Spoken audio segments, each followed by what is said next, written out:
pagi Pak Miftah. Selamat pagi Mbak. Nah, di sini kita akan mau ngulik ya sedikit pengalamannya Bapak.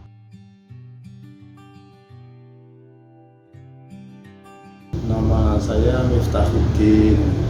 Saya lahir di Kabupaten Semarang 52 tahun yang lalu. Kemudian saya menjadi Ketua Panitia Pengawas Pilkada Kota Salatiga tahun 2006. Ketika itu pemilihan kepala daerah dan wakil kepala daerah Kota Salatiga. Terus kalau hobi sih ada beberapa, tetapi yang rutin dilakukan itu adalah membaca, lalu menulis, lalu ya olahraga, itu hobi. Lalu apa lagi Mbak?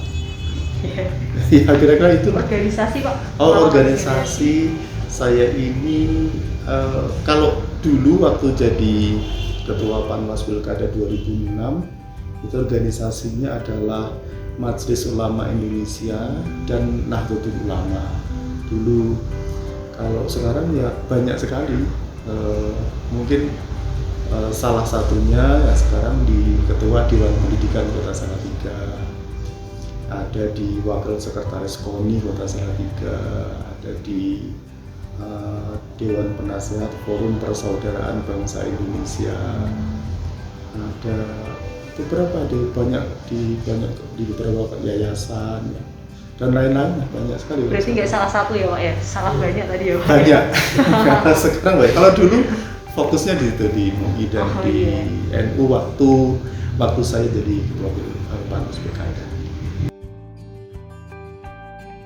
Ya dulu itu tahun 2006 itu di sekitar Februari Maret sampai dengan Juli Agustus, ya tanggalnya saya lupa ya, tapi di sekitar itu dulu adalah pemilihan kepala daerah dan wakil kepala daerah. Pada saat itu calonnya itu ada 4 pasang. Yang pertama itu nomor urutnya saya lupa ya, tapi ini calon-calonnya saja ya. Dulu itu adalah Pak Toto Mintarto dan Pak John Manuel Manopo, dua-duanya almarhum ya, dulu disebut dengan Tom John gitu. Lalu nomor 2 dulu ada Pak Warso Susilo Haris, dulu disingkat Waris.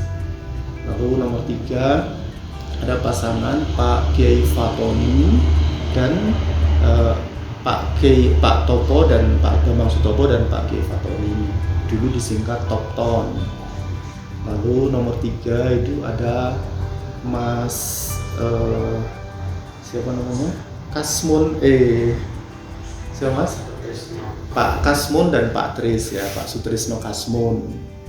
Itu apa sih namanya saya lupa. Tapi nah karena dulu ada 4 pasang calon, maka pesta demokrasinya itu pesta demokrasi yang meriah dan tidak berhadap-hadapan secara langsung antara satu pasang dengan pasang yang lain, karena kan berhadapannya 4, berarti saling berhadapan kan? Dan itulah yang menjadikan Pilkada 2006 itu adalah pilkada yang meriah sekali, yang pesta demokrasinya betul-betul dinikmati oleh warga karena pilihannya banyak.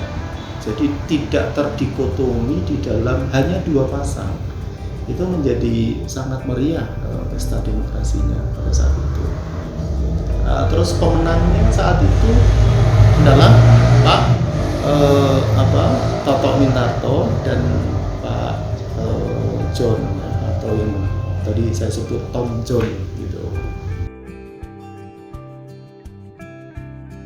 Iya, dulu Panwas Pilkada Kota Salatiga 2006 itu diseleksi oleh tim dari DPRD Kota Salatiga.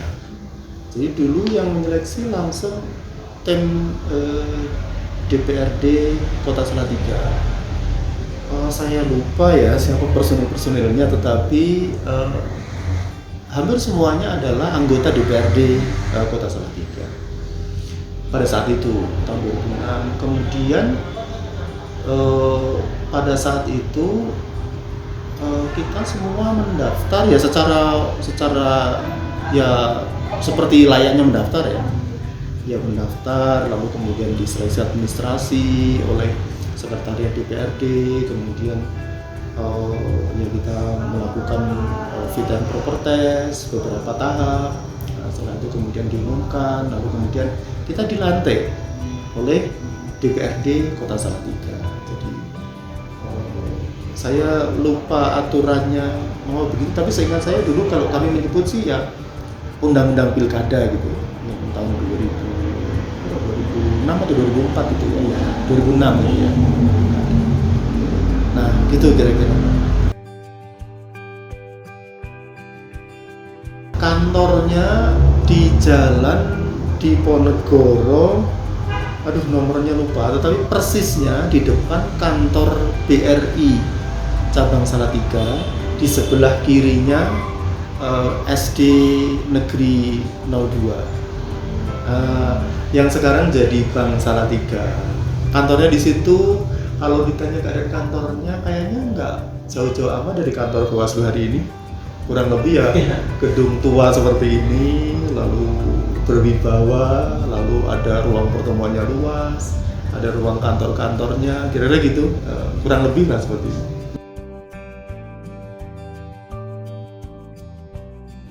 Enggak ya Pak ya? Anggarannya Iya. berapa tuh? Saya lupa ya, Lupa. udah cukup lama ya. Gini, waktu kami jadi Panwas Pilkada itu kami bersepakat bahwa pengawasan itu adalah pengawasan yang dilakukan secara partisipatif ya, bersama dengan masyarakat. Jadi yang kami unggulkan waktu itu bukan pengawasan formal semata-mata yang dilakukan oleh Panwas Kota Salatiga beserta piranti-piranti atau jajaran-jajaran di bawahnya, misalnya Panwascam, lalu kemudian relawan di TPS dan seterusnya. Tetapi kami waktu itu mendorong betul agar pengawasan itu menjadi milik masyarakat, milik partisipatif semua warga Kota Salatiga. Nah, sehingga siapapun yang punya informasi mengenai hal terkait dengan misalnya pelanggaran pilkada mulai dari tahap penetapan jadwal sampai dengan tahap pelantikan wali kota dan wakil wali kota terpilih, ada 7 tahapan itu boleh dan terbuka untuk menyampaikan kepada Panwas.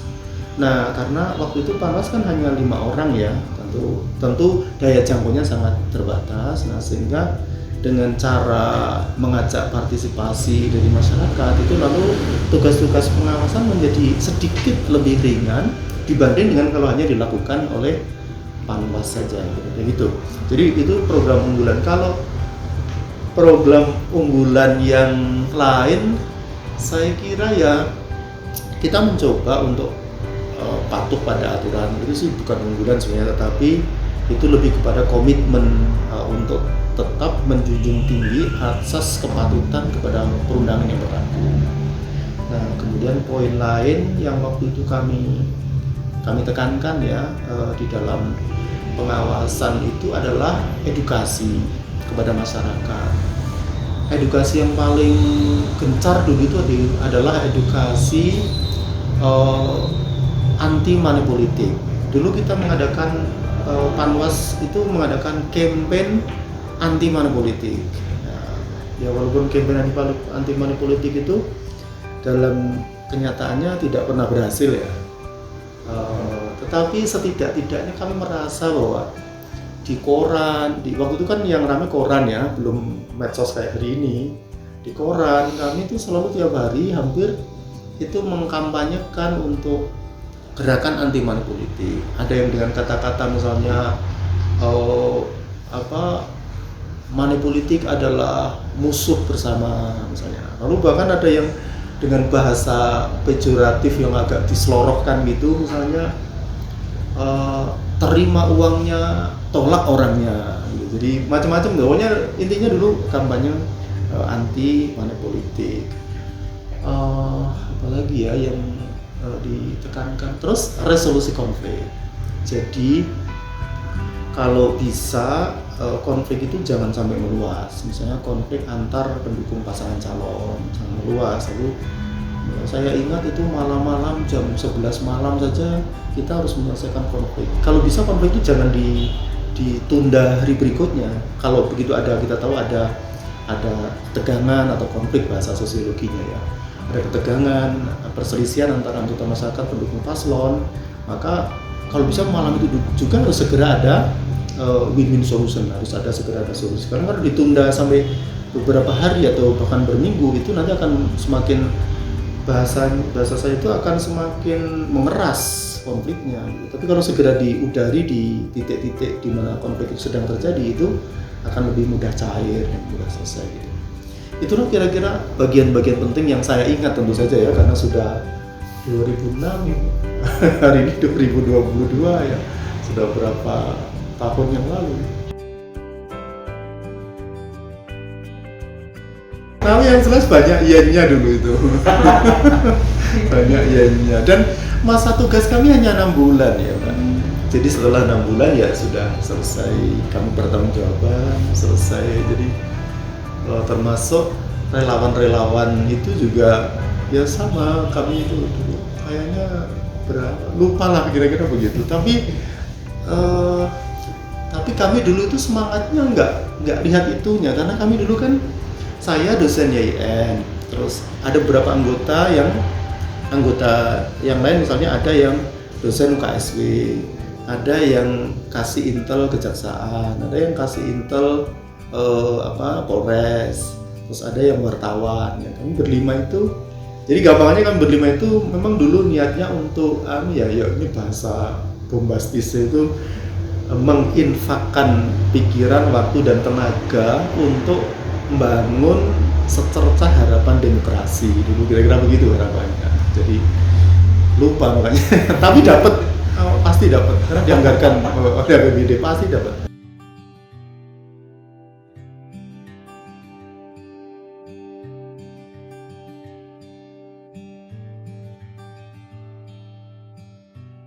Saya berharap dengan adanya buku sejarah pengawasan election, terutama di Kota Salatiga ini, akan menjadi dokumentasi yang memberi kesadaran akan pentingnya demokrasi itu menjadi milik bersama. Jadi saya berharap agar buku nanti yang disusun kemudian dibaca oleh khalayak, dan kemudian setelah dibaca akan memunculkan kesadaran bahwa ternyata pengawasan election, baik pemilu maupun pilkada, itu adalah tugas mulia dari demokrasi. Nah, jadi itu yang pertama saya berharap agar ada manfaat seperti itu. Kemudian yang kedua, saya mengesani positif ya apa yang dilakukan oleh teman-teman, sahabat-sahabat di Bawaslu pada periode ini. Mudah-mudahan yang dilakukan ini akan terus memberi guide atau memberi pedoman bagi siapa saja yang nanti menjadi pihak-pihak yang berkecimpung dalam dunia pengawasan, itu setidaknya menjadi guideline gitu, agar nggak jauh-jauh dari semangat cita-cita kita berdemokrasi bersama-sama. Itu harapan-harapan saya, dan ya pesan-pesan untuk terbitnya buku ini. Mudah-mudahan saya sih mohon ya, saya sih bersaran agar diusahakan semaksimal mungkin akurasi datanya, kemudian kejernihan analisisnya ya, kemudian pertanggungjawaban metodologinya, karena buku ini kan akan dibaca banyak orang. Buku ini kan harus kita pertanggungjawabkan secara publik, sehingga tidak boleh ada bias data, tidak boleh ada subjektivitas yang tinggi ya. Memang kita sih semua sadar, siapapun penulis itu bahwa menulis buku baik di perorangan maupun tim itu selalu ada unsur subjektivitas, tetapi usahakan setidak-tidaknya sampai pada level intersubjektif ya. Kalau tidak bisa benar-benar objektif ya intersubjektif. Apa itu artinya? Artinya bahwa subjektivitas itu merupakan subjektivitas mayoritas. Nah, kalau subjektivitas mayoritas itu berarti artinya sudah mendekati objektif. Itu harapan saya ya. Pak Miftah, terima kasih atas sama-sama. Saya sudah diundang menyampaikan ini. Kalau ada salah-salah, kalau ada data yang keliru yang saya ucapkan ya harap dicek di buku laporan ya. Karena tentu kan sudah lama ya, tidak detail-detailnya saya sudah nggak ingat dan saya kira terima kasih sama-sama.